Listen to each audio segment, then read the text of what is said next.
15 years ago today, the world changed forever. On the day we now call 9/11, terrorists flew planes into the World Trade Center and the Pentagon. For all its shocking audacity, 9/11 wasn't a one-off, and it's been followed by an increasing number of terrorist atrocities. But amidst the horror, there are stories of hope, and I'm in central London to find them.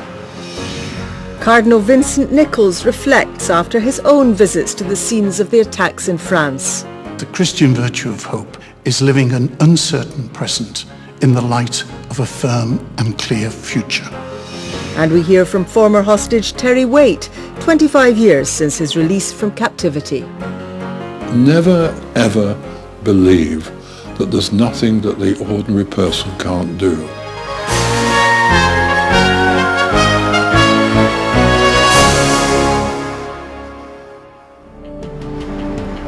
When we hear shocking news of terrorist attacks, many of us turn to the church for words of comfort and confidence.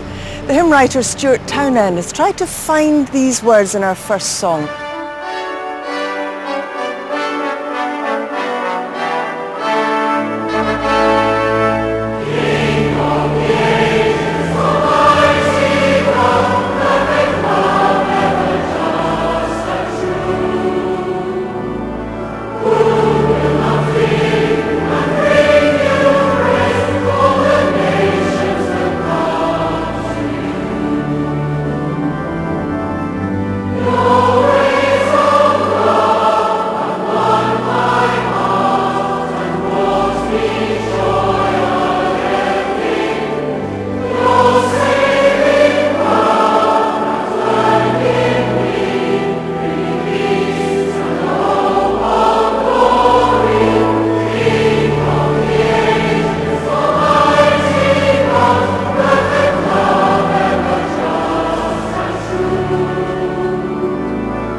Terror attacks can affect anyone.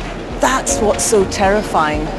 While the grieving goes on for the nearly 3,000 people who lost their lives on 9/11, others have had to come to terms with more recent attacks, not least in France. Only a few weeks ago, the lorry attack in Nice, followed days later by the murder of Father Jacques Hamel in Rouen, shook the nation and the world. Members of the French congregation of Notre Dame in London have been looking for answers in these difficult times. The answer is kind of silence and prayer, just to try to get in terms with the shock and get in terms with the event itself. When praying and when actually centering oneself on Christ, we are open to a new way, or Christ's way, to deal with the situation, because he was also confronted with violence and he reacted in such a way which was peaceful. Do you feel afraid? No, I wouldn't really feel afraid. I would feel concerned and worried, but not afraid. The head of the Catholic Church in England and Wales, Cardinal Vincent Nichols, has just returned from personal visits to Nice and Rouen. In both places there were two things that struck me. One was a cry to God, quite explicitly. Listen, God, to us in this sorrow. And the other expression was, this will not break our spirit. Our desire and determination to live good, human, trusting lives is stronger than fanaticism. What do you make of suggestions that churches should be thinking about security now? CCTV cameras, bag searches and so on. I think most churches will be very quietly reviewing their security situation, but determined not to be turning people away, not to become fortresses, not to become places where the stranger can't wander in and be welcomed. How should we deal with fear? Talk. Don't bottle it up. Express it and explore it in a calm and considered fashion. So hope for you is something that is strong. Quite often people think of hope as being so secure in the present they can face an uncertain future. I rather turn it round. The Christian virtue of hope is living an uncertain present in the light of a firm and clear future. Yes, there will be moments of terrible darkness, but in the end, a fulfillment will be there for everyone who, at least in a marginal way, opens their hearts to God and to his design and love.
It's a painful truth that terrorist attacks occupy more headlines these days than ever.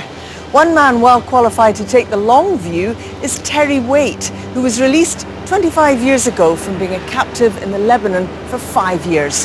Pam has been to meet him.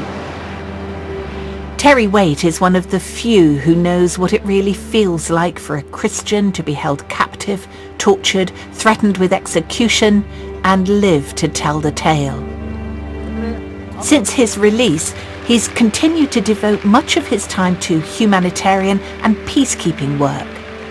I've managed to track down Terry Waite here in West London at the YMCA, an organisation that he's regularly been involved with over the last 25 years. Meeting with young people and working to give them opportunities is, Terry believes, crucial to building a peaceful future. Well, as some people will know, I spent almost 5 years in very extreme circumstances, in solitary confinement, chained to the wall, in a room with no natural light, no books or papers for many years. All these years on, when you think back on your captors who treated you so inhumanly, so cruelly, how do you feel about them? I didn't fall into the Stockholm syndrome. In other words, that means that you become totally sympathetic and actually join their side. I didn't do that. I wouldn't let them off the hook. But I always told them, I believe what you have done is inappropriate, is wrong. On the other hand, I could understand why they did it. They had been brought up in a situation where they see nothing but warfare. Along comes a charismatic leader, persuades them that the way to get what they wish is to fight for it and to behave in the way that they behave. If you can understand why people behave as they behave, that is at least a step towards resolving the conflicts that exist between people. The world has changed a great deal in 25 years. You have spoken about your thought that we are slipping towards the start of the Third World War. And I said that some time ago. And you probably noticed the Pope picked up my words. I don't think he did really, but he did actually say the same thing. I think it is a serious situation. It's a world war that's fought in very, very different ways than it was in World War I, World War II. Now, at any given moment, an act of violence can occur anywhere in the world. Any given moment, totally unexpectedly, and innocent people are killed. Where is God in all this? If I was God, I think I'd be despairing at the human condition. Somehow we have to learn how to face this new reality and how to get to the root of the issue and to ask ourselves, why are people behaving like that? What is the cause?